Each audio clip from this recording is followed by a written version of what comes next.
Liaqat Ali Khan Nawabzada Liaqat Ali Khan, often simply referred to as Liaqat, was one of the leading founding fathers of modern Pakistan, statesman, lawyer, and political theorist who became and served as the first Prime Minister of Pakistan. He was also the first Defence Minister and Minister of Commonwealth and Kashmir Affairs, from 1947 until his assassination in 1951. Born and hailed from Karnal, East Punjab, Ali Khan was educated at the Aligarh Muslim University in India, and the Oxford University in the United Kingdom. Before his return to India, Ali Khan rose to prominence and was also the influential member of the Muslim League led under Mohammed Ali Jinnah, advocating and determining to eradicate the injustices and ill treatment meted out to the Indian Muslims by the British government, and rose as the influential and later was one of the principal founding fathers of Pakistan. Ali Khan was invited first to join the Congress party, but allied himself with the Muslim League, playing a vital role in the independence of India and Pakistan, while served as the finance minister in the interim government of the British Indian Empire, before partition. Significantly, Ali Khan and his wife are credited with persuading Jinnah to return to India, an event which marked the beginning of the Muslim League's ascendancy and paved the way for the Pakistan movement. Following the passage of the Pakistan Resolution in 1947, Ali Khan assisted Jinnah in campaigning for the creation of a separate state for Indian Muslims. His influential role led the British Indian Empire to disintegrate into the modern-day state of India and Pakistan. Considered the confidence of Jinnah, Ali Khan was appointed first Prime Minister, but his government faced imminent challenges and endless regional conflict with India, forcing Ali Khan to approach his counterpart Jawaharlal Nehru to reach a settlement to end the religious violence, but Nehru pushed for the referral of the problem to the United Nations. 5. Generally an anti-communist, Ali Khan's foreign policy sided with the United States and the West, although Ali Khan was determined to be a part of the non-aligned movement. Envisaged to establish the parliamentary democracy in the country, Ali Khan faced internal political unrest and also survived coupled with the leftists and communists. His influence further grew after the death of Jinnah, responsible to promulgate the Objectives Resolution, and was assassinated in 1951 by a hired assassin Saad Babrak. After his death, Ali Khan is popularly given the titles of qaid-i-millet, leader of the nation, and posthumously Shaheed-E-Millat, martyr of the nation. On his return from England in 1903, Liaqat Ali Khan decided to enter politics to liberate his homeland from the foreign yoke. Right from the very beginning, he was determined to eradicate the injustices and ill treatment meted out to the Indian Muslims by the British.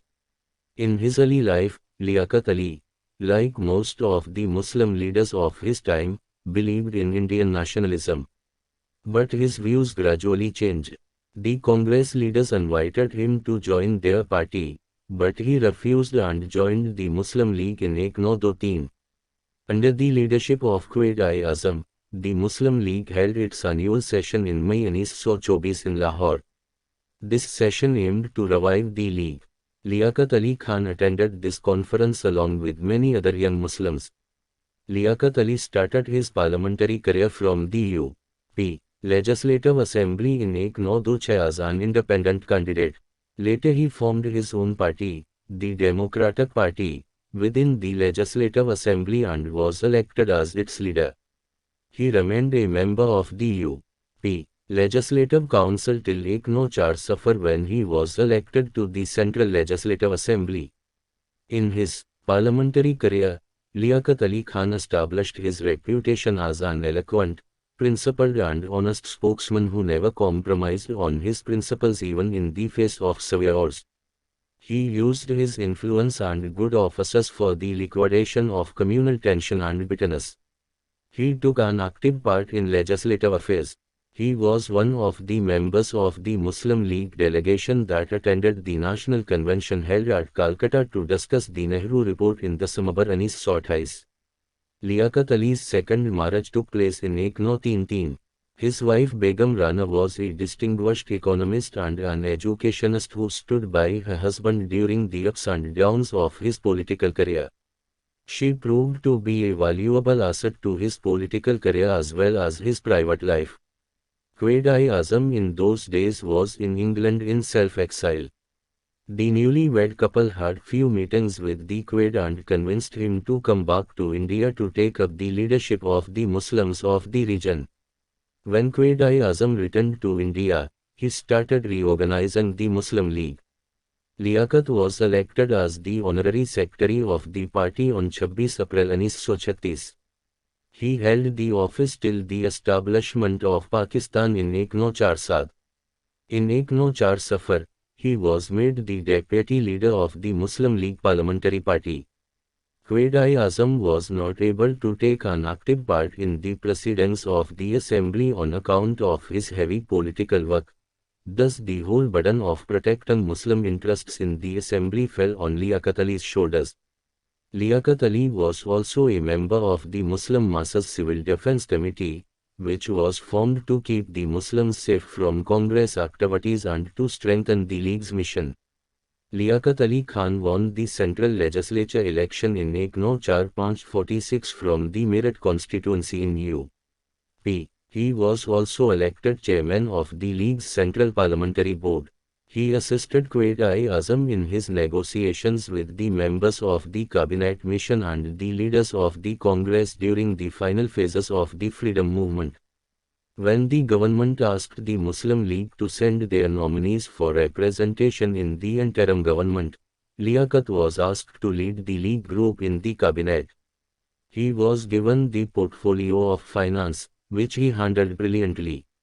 He influenced the working of all the departments of the government and presented a poor man's budget. His policies as finance minister helped in convincing Congress to accept the Muslim demand of a separate homeland. After independence, Quaid-i-Azam and Muslim League appointed Liaqat to be the head of the Pakistan government. Being the first prime minister of the country, he had to deal with many difficulties facing Pakistan in its early days. Liaqat Ali Khan helped Quaid-i-Azam in solving the riot and refugee problem and setting up an effective administrative system for the country. After the death of Quaid-i-Azam, Liaqat tried to fill the vacuum created by the departure of the father of the nation. Under his premiership, Pakistan took its first steps in the field of constitution making, as well as foreign policy.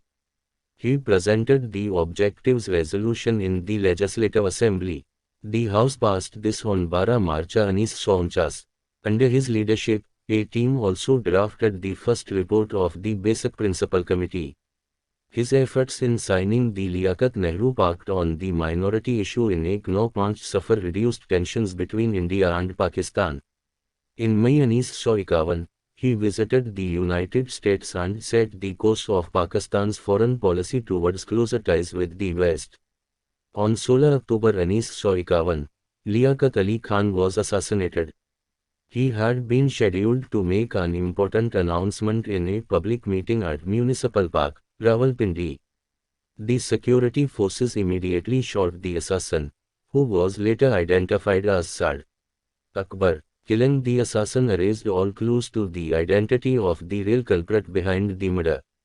Liaqat Ali Khan was officially given the title of Shaheed-E-Millat, but the question of who was behind his murder is yet to be answered.